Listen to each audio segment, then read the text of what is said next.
October 30th, the night before Halloween. It's a night known to many as Mischief Night, a night where kids pull pranks on their towns like egging cars, TPing houses, and much more depending on the part of the world they're in. But in Detroit, Michigan, this night is known as something much more dangerous and destructive, Devil's Night, where gangs of arsonists would set fire to hundreds of buildings all over town. Why does this happen the night before Halloween? Why is the night celebrated by young pranksters and destructive criminals? To start off, we must first acknowledge that Mischief Night being on the 30th is actually not that old of a tradition compared to Halloween itself. This is because mischief and misbehavior have been associated with Halloween since the days of Samhain. Specifically, given the topic at hand, the 31st was seen as a night when the spirits of the dead and other supernatural beings would roam free in our world, haunting us and playing tricks on us. So the ancient Celts would disguise themselves and leave offerings in an attempt to keep the evil spirits at bay. Over time, after All Hallows' Eve was co-opted by the church, children basically began adopting the roles of the mischievous creatures the ancient Celts were protecting themselves from. This not only fused with what would become trick-or-treating, but also with the trick part.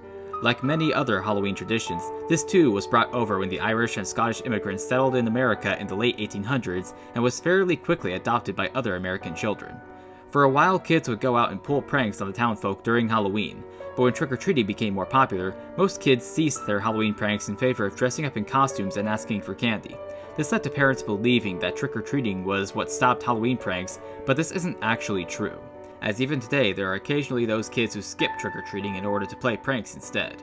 This mostly happens in parts of the country where the locals are unfamiliar with Mischief Night, so they do every rebellious prank on Halloween like the goblins did in ancient times. But more importantly, most of these young pranksters just moved their night of mischief to the night before Halloween.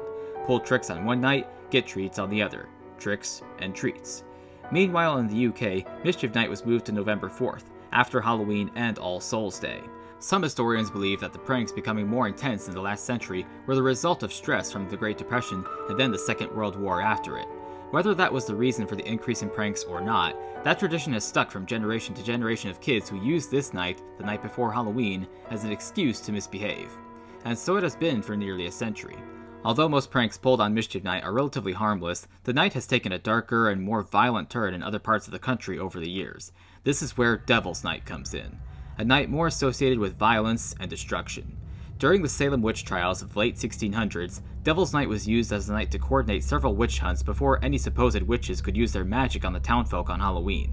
Then in the 1960s, Devil's Night got its darker association from a night in Detroit, Michigan when anti-police riots led to opportunists setting fire to several buildings in the city. Even though the riot that led to the fires took place in the summer of 1967, not even close to October, the string of arson continued annually every October 30th for decades. The fires were carried out by local gangs that had nothing to do with any kind of civil rights cause or organized rebellion. For them, it was simply a night to cause damage for the sake of causing damage. This annual arson epidemic was used as the setting for the 1994 cult classic movie The Crow, in which the arsonists were used as the main villains. Fire it up! Fire it up! Fire it up! Fire it up! Fire it up! More recently, Detroit has taken action to put a stop to the gang-related vandalism, including asking a large group of thousands of volunteers to keep watch for any attempts at crime on this night. But even now, the threat of Devil's Night remains very real.